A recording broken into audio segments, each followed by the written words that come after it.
Nah, hujah kedua yang mudah lagi menurut Quran itu begini.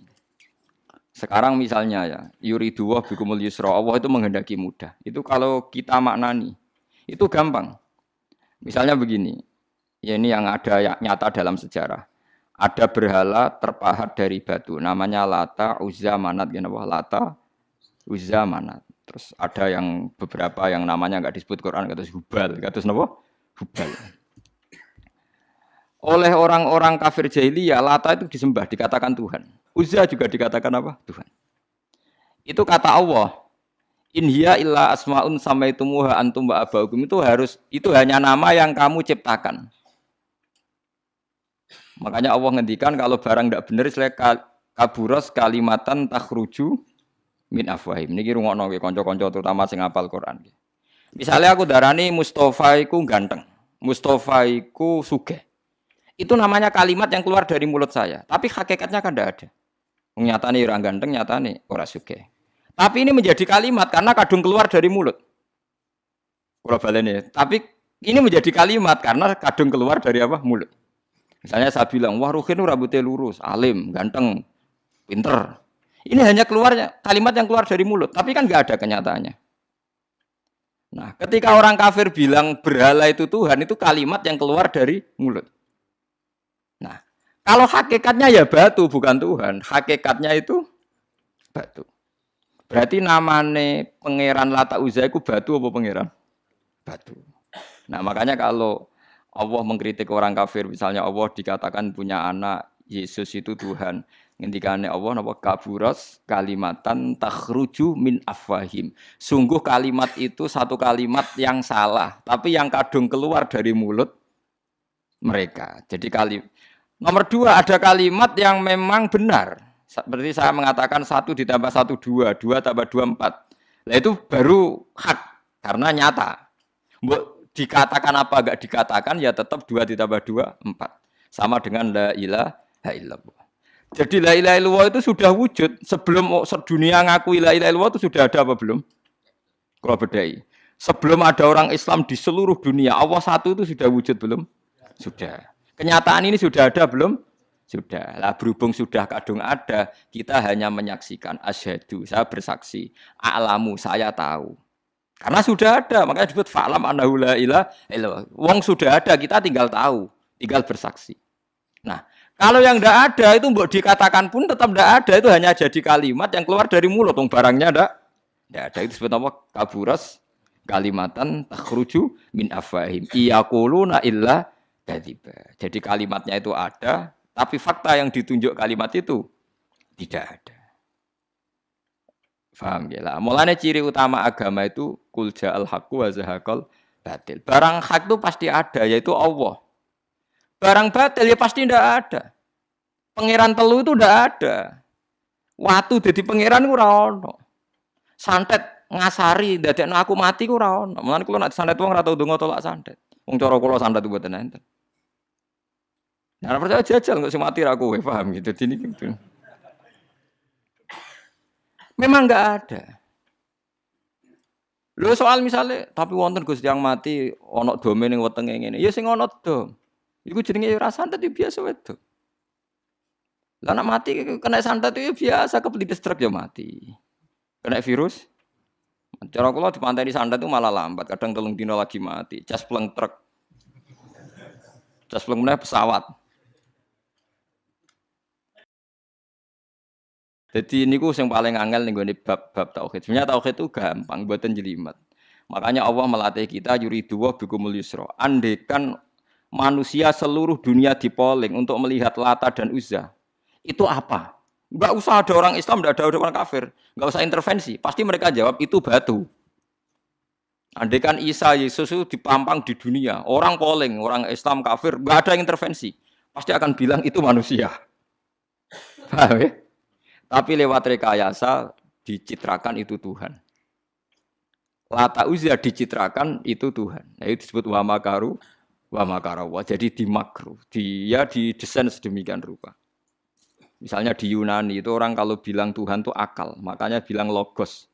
Log itu logos. Tuhan itu arot. Niki rungokno aja sampai salah. Nah, salah kafir sampean. Tuhan itu arot, Tuhan itu sifat. Jadi Tuhan itu tidak ada zatnya. Kemudian logos ini nempel di Yesus, kata orang Kristen. Sehingga logos. Logika akal. Makanya kalau orang filsafat darani Tuhan itu akal 1, akal 2, akal 3, akal. Makanya disebut logi, ideologi, log. Nah, pertanyaannya kemudian saat Allah itu arot, Allah itu log, kemudian belum ada tempatnya, Allah bergentayangan di mana? Sebelum Yesus ada terus lalu Allah bersemayam di mana? Terus ada orang Majusi bersemayam di api. Nanti kalau orang kafir jahiliyah bersemayam di arca-arca itu. Yang orang kuno Majusi di mana, di gunung apa? Mungkin orang Sugihan di gunung Kawi macam-macam itu terus. Wah, itu kan terus jadi repot. Repotnya adalah kalau sifat itu harus nempel di zat. Dan zatnya mana nggak jelas. Itu satu. Nomor dua, sifat itu sama mausuf itu mesti dulu mausufnya. Nah, makanya kata ahli ilmu kalam, jangan pernah kamu mengatakan Tuhan itu sifat. Kalau Tuhan sifat nanti butuh nempel napa? Zat. Makanya terus kita diajari walillahil asmaul husna. Allah itu zat. Kemudian pada zat ini ada asmaul husna. Jadi mulai dulu Allah itu al-qayyum, zat yang berdiri sendiri. Nah, ini pentingnya ngaji. Mulane wong alim-alim mesti wali. Ana wong alim ra wali, goblok-gobloke wong alim. Mergo seneng dhuwit. Kudune wong alim iku wali. Mulane Imam Syafi'i ketika disebutno wali si A wali si B. Nah aku ra wali ning dunya ora ana wali. Dadi idza lam takunil ulama auliya alillah fama ala wajil ardi min waliyin. Nah, ulama wis gak wali ning dunya wis ora ana napa wali. Karena hanya ulama yang bisa menjelaskan kenapa harus ada tauhid. Nah, ulama ngerti logikanya. Fa'lam annahu la ilaha illallah. Kamu tahu. Bisa diketahui itu karena barangnya sudah hak, sudah wujud. Kalau barangnya belum wujud kan tidak bisa diketahui. Misalnya begini. Berhala Lata Uzza itu yang bisa diketahui satu. Bahwa itu batu. Karena batu itu wujud. Ya, batunya itu wujud. Tapi sifat ketuhanannya Lata Uzza tidak wujud. Makanya nggak bisa diketahui. Wong nggak wujud. Agar barang ra wujud kan nggak bisa nopo diketahui. Yang bisa diketahui hanya barang wujud. Makanya fa'lam annahu la ilaha illallah. Harus tahu. Tapi andai kan kita tidak tahu pun ya tetap Tuhannya Allah. Tahu atau tidak tahu. Nah, ini di sini Quran sering bilang kul aminu bihi aula tu'minu. Cek kowe iman, cek ora iman ini enggak ada pengaruhnya bagi wujudnya Allah ning zaman azali. Di kula baleni malih itu memang jadi dulu itu orang-orang terjebak ketika Tuhan yang Yunani dianggap logos, log.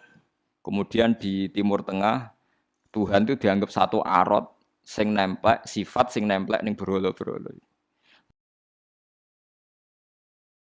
Engko ning gone daerah Majusi ning wasani sing nemplek ning napa geni macam-macam. Mon niku walhasil akhirnya semuanya itu kalah dengan tauhid sing digawa Kanjeng Nabi Muhammad sallallahu alaihi wasallam. Bahkan sekarang tiang Nasrani pun itu tidak pede dengan teori trinitasnya. Orang kan sekarang tahu semua kan perdebatannya Ahmad Didat sama Stanley Fischer itu macam-macam. Itu kan sampai ada seorang mahasiswi dari Swiss ketika yakin sifat Tuhan yang dijelaskan Ahmad Didat bilang, sepertinya Tuhan Anda lebih menarik. Karena dibilang Tuhan Islam itu tidak punya anak, tidak diperanakkan, tidak ada padanannya. Kalau Tuhan Anda ini padanannya banyak gini-gini terus itu ada orang tertarik. Sepertinya Tuhan Anda lebih menarik. Karena sifatnya lebih apa? Ya lebih menarik. Terus tadi maknanya walat itu kalau menurut ilmu kalam itu dua. Walat itu anak fisik, anak gen. Atau walat maknanya tawalud, konsekuensi dari satu hal. Tapi tidak karena diciptakan. Itu tadi misalnya HP dan pulpen ini benturan itu menimbulkan suara. Suara ini diciptakan HP, apa suara itu tidak ada yang menciptakan? Yuna ilmu kalam dibakas. Nah kamu bilang diciptakan HP, HP-nya sendiri tidak merasa menciptakan. Batu sama batu benturan, terus ada suara. Kamu bilang diciptakan siapa? Diciptakan batu. Batunya takoi, kamu yang menciptakan suara itu. Enggak, saya tidak punya akal loh. Paham? Nah lalu yang menciptakan suara itu siapa? Suara itu udah ada. Yang ada itu kamu dengar suara. Soalnya kupingem darani ngono iku suara. Tapi nak cara akal darani sing ngono apa ya watu. Watune apa benturan. Iki cara ilmu kalam. Lah suarane piye krupingku suara. Ya sudah begitu aja dah. Jangan sampai kamu menganggap kejadian alam ini kebetulan. Itu kue yang melukai tauhid. Semua alam raya ini diciptakan secara sengaja dengan irodah oleh Allah Subhanahu wa taala. Jadi lam yatawallat min wujudihi syai'un. Jangan sampai kamu berkeyakinan setelah Allah wujud otomatis makhluknya wujud. Berarti wujudnya makhluk tanpa kehendak Allah. Itu keliru. Itu ya termasuk tawalud. Kalau kamu meyakini begitu berarti terjadi keyakinan apa? Tawalud. Setelah ada Allah otomatis makhluknya ada. Itu ya dosa besar. Kafir. Nah, terima dosa besar tapi apa? Kafir.